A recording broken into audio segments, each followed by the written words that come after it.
बिस्मिल्लाहिर्रहमानिर्रहीम। अस्सलाम वालेकुम। आप देख रहे हैं पाकिस्तान स्पोर्ट्स टीवी। मैं हूं जलाल रहमान यूसुफ जई। मेरे अगब में इस वक्त हुसैन शाह साहब मौजूद है। इनका ताल्लुक सिंध से है। रीजनल डेवलपमेंट मैनेजर पीसीबी की जानिब से रहे हैं। रीजनल एसोसिएशन के सीनियर मैनेजर। पाकिस्तान भर में पीसीबी ने इनको सीनियर ओहदों पर फायज रखा है। सिंध क्रिकेट को बड़े गहरी नजर से देखते रहे हैं। 15 से 20 साल का एक्सपीरियंस ग्राउंड डेवलपमेंट में भी है, प्लेयर्स डेवलपमेंट में भी है। एसोसिएशन को कैसे चलाते हैं वो भी हुसैन शाह साहब बखूबी जानते हैं। इनके साथ हमारी निशिस्त इस वक्त सिंध के क्रिकेट के हवाले से है। सबसे पहले तो शाह साहब आपका मैं शुक्रिया अदा करता हूँ, आपने कीमती वक्त दिया है। बड़ी मेहरबानी।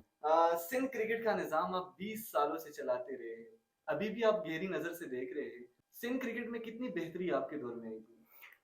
हाँ, बिस्मिल्लाहिर्रहमानिर्रहीम, बड़ी मेहरबानी जलाल भाई। जहाँ तक आपने कहा कि सिंध क्रिकेट में बेहतरी की बात, तो सिंध क्रिकेट की बेहतरी पाकिस्तान क्रिकेट की बहुत बेहतरी हो गई थी काफ़ी। लेकिन क्योंकि आप लोगों को पता है कि जैसे ही नया सिस्टम आया और 2014 का कॉन्स्टिट्यूशन एबॉलिश कर दिया गया, तो उसके बाद क्रिकेट तो मेरे ख़्याल में ज़वाल पज़ीर है। डे बाय डे पीछे ही जा रही है, क्रिकेट कोई आगे नहीं। लेकिन अगर आप हमारे ज़माने की बात करेंगे, जैसे मैं 2004 में मैंने पाकिस्तान क्रिकेट बोर्ड ज्वाइन किया as RDO, regional development officer. फिर रीजनल डेवलपमेंट मैनेजर बने, फिर सीनियर मैनेजर डोमेस्टिक ऑपरेशन बने।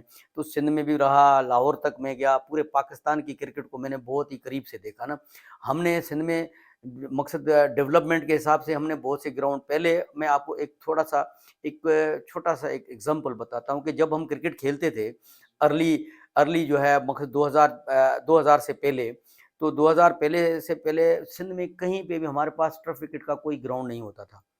सिर्फ एक नियाज़ स्टेडियम में टर्फ विकेट का ग्राउंड होता था, जहाँ टर्फ पिचेज़ होती थी नियाज़ स्टेडियम में।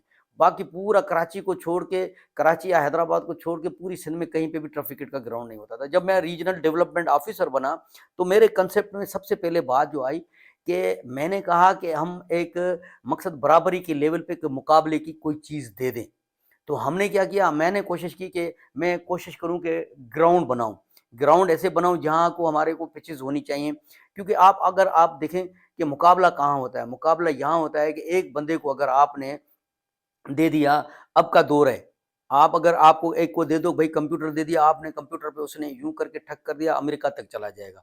अगर आप एक बंदे को क टाइपराइटर दे दो, वो मार-मार के फिर ले जाएगा वो वहाँ से। तो हमने कोशिश की कि पिचेज़ उनको दे दें, ग्राउंड दे दें उनको, वो फैसिलिटीज़ उनको। हम तपती रेत पे सीमेंट की पिचों पे खेलते थे पहले।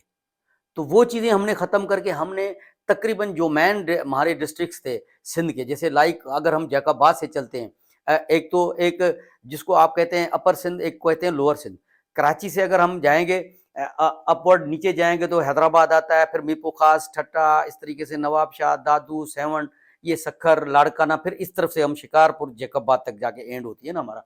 तो इसी तरीके से हमने कोशिश की, जो बिग सिटीज़ थी लाइक लाड़काना, जैकबाद, सखर, खैरपुर, दादू, मीरपुर खास, हैदराबाद, सांगड़ आ गए, नवाबशाह आ गए, तो हमने कोशिश की कि यहाँ पे हम ग्राउंड डेवलपमेंट करें और उनको वो फैसिलिटीज़ प्रोवाइड करें।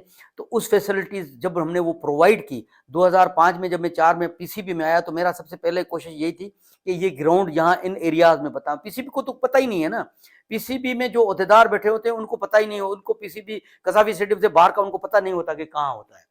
उनको कहाँ क्या पता कि सांगड़ किधर है, नवाबशाह किधर है, जैकबाद किधर है, ना उनको डिस्टेंस का पता है। तो ये डिस्टेंस हम लोकल लोग हैं, जैसे आप यहाँ के लोकल लोग हैं, आप लोगों को पता होता है। तो हमने ग्राउंड डेवलपमेंट की, हमने उनको वो फैसिलिटीज़ दी। उसके बाद हमारे पास प्लेयर्स आना शुरू हुए और हमारे जो रीजनल सिस्टम आ गया, उस रीजनल सिस्टम में ये हुआ कि बहुत से प्लेयर पाकिस्तान के लेवल पे हाईलाइट होने लगे। अब मैं आपको बताऊं कि जब हमने उस टाइम हमारे पास कोई भी प्लेयर ऐसा नहीं था, इंटरनेशनल प्लेयर था, एक था फैसल अतर, वो भी एक मैच खेला था। उसके अलावा रिजवान था, रिजवान को भी इंटरनेशनल मैच नहीं मिला था।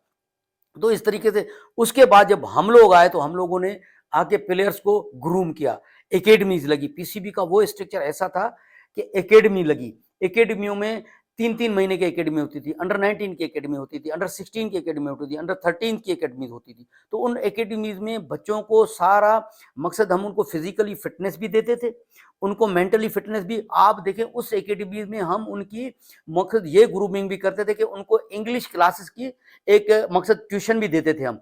वो पीसीबी की तरफ से ही होता था, लेकिन वो इंफ्रास्ट्रक्चर डेवलपमेंट के प्रोग्राम में वो चीज़ें रखी हुई थी। उन्हीं को हम कंप्यूटर का भी देते थे, कोर्सेज कराते थे कि जैसे एक बच्चा जब ग्रूम होके टीवी पे आ जाए तो उसको कम से कम पाकिस्तान को शर्मसार नहीं होना पड़े, वो उसको अंग्रेजी भी बोलने आए। तो इस लेवल पे भी हमने काम किया। तो इस तरीके से करके अल्लाह का फजल है कि सिंध में जब क्रिकेट अपने उरूज पे गई और प्लेयर्स आना शुरू हो गए, तो अचानक सडनली जो है पीसीबी का नया सिस्टम आ गया और उन्होंने सारा सिस्टम एबॉलिश करके अभी ऐसे देखो कि पीसीबी का कोई ग्राउंड नहीं है, कहीं पे कोई टीमें नहीं है, कहीं पे क्लब क्रिकेट बंद हो गई। तो इसके अलावा तो मेरे ख्याल में हम कुछ नहीं कर सकते। हमने जो आज पाकिस्तान में लड़के खेल रहे हैं, मैं आपको क्लियर बताऊं, शर्जील खान खेल रहा है, हसनैन खेल रहा है, डहानी खेल रहा है, जाहिद महमूद खेल रहा है, ये 4 तो अभी हमारे नोमान अली खेल रहा है, ये 5, मगर इसके अलावा भी बहुत से प्लेयर और हैं जो पाकिस्तान में अभी हैं। ये हमारी पैदावार है, इससे पहले कोई लड़का नहीं होता था। हैदराबाद कराची के अलावा बाकी जो भी सिंध आ जाए ना, पूरी सिंध से कहीं से कोई लड़का नहीं, क्योंकि हमारे सिंध में सबसे बड़ा मसला ये है कि मीडिया का भी वहाँ कंट्रोल है। वो मीडिया तो हमारे को, अगर हमारी हैदराबाद की बात आती है तो वो काट देते हैं, अगर हमारी लाड़काने की बात आती है तो वो काट देते हैं। वो मीडिया आपको कभी आपने नहीं सुना होगा मीडिया के ऊपर, और कोशिश कर रहे हैं कि हम इस मीडिया को फेस करने के लिए वहाँ अपने सिंध के जो है लोगों को या कुछ ऐसे मीडिया सेंटर तैयार करें जहाँ सिंध के दूसरे शहरों को प्रोमोट करने के लिए, प्लेयर्स को प्रोमोट करने के। आप देखें अब ये दहानी बाहर बैठा है ना, उसको खिलाने के लिए तैयार नहीं। जाहिद महमूद टीम के साथ घूम रहा है, खिला नहीं रहे, उसको घुमा घुमा के घर बिठाएंगे, आखिर उसको खेलने नहीं देंगे, क्योंकि वो खेल गया और उसने परफॉर्म कर दिया। आप नीदरलैंड जैसी टीम के खिलाफ या आयरलैंड जैसी टीमों के खिलाफ नहीं खिलाओगे, जो छोटे छोटे हैं, और उधर भी आप जो फने खान बने हुए वहां उतर के आप जो वहां शेर बन जाते हो, तो वो भी आप देख रहे हो। अब इस ग्रास रूट लेवल से आपने क्रिकेट को चलाया, यकीनन टीम्स बना के अंडर 19 होगी, दीगर हाईली टीम्स होगी, आप खिलाते रहे। पर्ची का जो कल्चर है ये चलता कैसे है ग्रास रूट लेवल से, किस किस्म की पर्ची आती है? देखें, मैं आपको बताऊं, अभी आप अगर मीडिया पे जाओ ना, अभी ये 3 साढ़े 3, मैंने तो पहले आपको कह दिया कि पहले पर्ची वाला खेलने के लिए, क्योंकि उसकी लेवल इतनी होती थी गुजरने के लिए कि आप एक प्लेयर की सिलेक्शन देखिए, अगर आप क्रिकेट के साथ वाबस्ता होंगे ना तो आपको पता होगा कि एक सिलेक्शन होती थी कि ये सबसे पहले इंटर डिस्ट्रिक्ट होता था। इंटर डिस्ट्रिक्ट में लड़के ने परफॉर्मेंस किया, फिर आ जाता था रीजन में, फिर रीजन में आके वो वहाँ परफॉर्मेंस को करना पड़ता था। फिर रीजन, जब रीजन की मैचेस होती थी, फिर रीजन के मैचेस में उसको परफॉर्म करना पड़ता था, फिर वो आगे डिपार्टमेंट में जाता था। तो एक स्लेब सिस्टम था। अभी कोई पर्ची नहीं थी। ना ना कोई पर्ची, सवाल पर्ची आप मार ही नहीं सकते। ट्रायल्स होते हैं। हाँ, ट्रायल्स में मैंने खुद देखा है सर कि एक जगह से फोन आती है, कोई बंदा आपको अप्रोच करता है, आपको गिफ्ट देगा, पैसों की भी कभी ये ऑफर्स आती है कि पर्ची खिलाए? देखो मैं आपको एक बात बताऊं, जो सिस्टम मैंने आपको पहले वाला बताया ना रीजन में, जी जी। रीजन में क्या होता था कि उसमें ये होता था कि आपके जो लड़के होते थे, आप, मैं आपको एक सिस्टम सिंपल समझाता हूँ। मैं अगर आपको तो आपको केपीके के हिसाब से समझाऊँ, या मैं हैदराबाद का बताता हूँ। हैदराबाद में फ़र्ज़ करो 12 डिस्ट्रिक्ट होते थे प्लेइंग राइट्स वाले ना। अब रीजन की टीम बननी है 12 डिस्ट्रिक्ट्स में से, ठीक है? अब 12 डिस्ट्रिक्ट्स में हमारे पास पीसीबी की तरफ से शीट आ जाती थी कि ये डिस्ट्रिक्ट की ट्रायल ये हुई है टूर्नामेंट, इसमें ये फलां सांगड़ का ये लड़का परफॉर्मर है, हैदराबाद का ये लड़के, इतने लड़के परफॉर्मेंस हैं, दादू के इतने, तो वो सारे लड़कों की परफॉर्मेंस आ जाती थी। उसके बाद हमारे पास एक लिस्ट आ जाती थी कि ये ट्रायल लड़के दे सकते हैं, एलिजिबल ये है, उससे बाहर का कोई ट्रायल नहीं देता था लड़का। अब मैं आपसे पूछता हूँ वो पर्ची कैसे आएगी जब आपके पास नाम ही पीसीबी से आते थे। अब उसमें जब वो पर्ची मारने की कोचेज या सिलेक्टर करते थे तो हम लोग उनको पकड़ते थे, हम उनको कहते थे ये देखें हमारे पास 10 डिस्ट्रिक्ट हैं, अब 10 डिस्ट्रिक्ट में ये हमारे टॉप के परफॉर्मर्स हैं, अगर इन परफॉर्मर वाले लड़कों में से आप हट के कोई बिलो परफॉर्मर वाला लोगे तो हमारे को दूसरी जो डिस्ट्रिक्ट हैं वो हमारे से लड़ेंगी कि जी वो लड़का तो उसने तो परफॉर्म नहीं किया, वो कैसे टीम में आ गया, तो आप नहीं डाल सकते ना। यही चीज दुखती थी कोचेस को।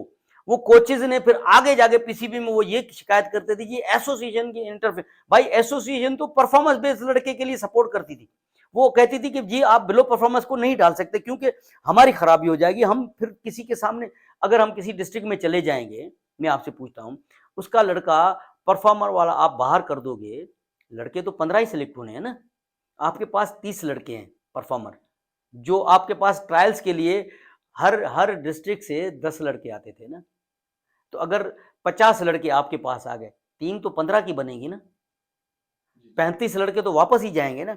अब 35 में 50 में से जो बेहतरीन परफॉर्मर होंगे, आप अब मैं उसमें एक और स्लैब आपको समझाता हूँ कि हमारे पास आ जाता दीजिए टॉप विकेट टेकर ये है, इसने भाई 20 आउट किए हैं, 5 मैच खेला है। उसके बाद भाई ये 5 मैच खेला है, इसने 15 आउट किए।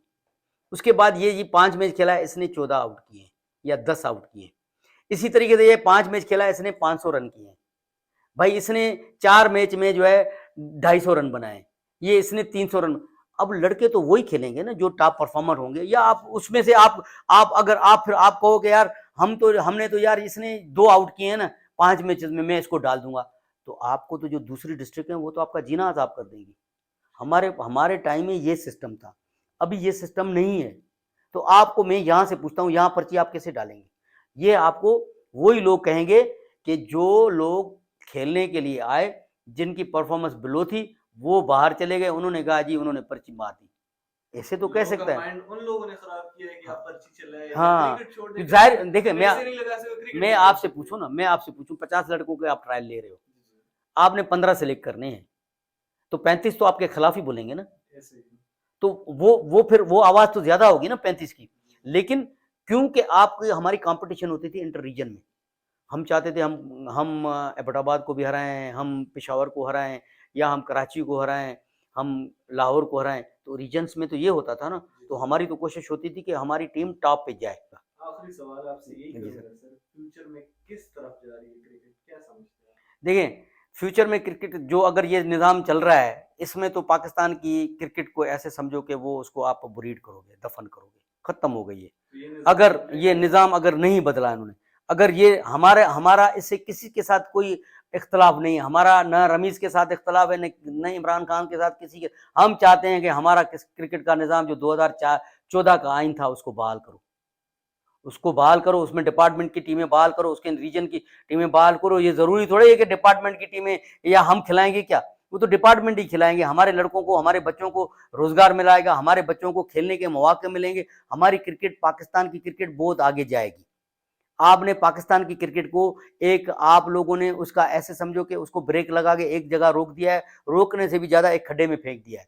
आपने जब एक अनाड़ी ड्राइवर को गाड़ी गाड़ी चलाने के दोगे, वो खड्डे में फेंकेगा। अभी पाकिस्तान की क्रिकेट को खड्डे में फेंका गया है। अब कोई अच्छा सा ड्राइवर आ जाए या वो कहे कि अब इसका एक ही अजाला है कि 2014 का कॉन्स्टिट्यूशन बहाल करो, उसमें 2014 के कॉन्स्टिट्यूशन में हम नहीं आएंगे, ज़रूरी नहीं है कि हम आए, लेकिन उससे हमारे लड़कों को क्रिकेट मिलेगी, हमारे क्लबों को क्रिकेट मिलेगी, हमारे जो डिस्ट्रिक्ट्स हैं उनको क्रिकेट मिलेगी। ये रीजनल सिस्टम और डिस्ट्रिक्ट क्रिकेट एसोसिएशन बहाल करो, डिपार्टमेंट की टीम को बहाल करो। एक ही स्लोगन है और इसकी पाकिस्तान में इसी से तरक्की होगी क्रिकेट में, बाकी और कोई तरीका नहीं।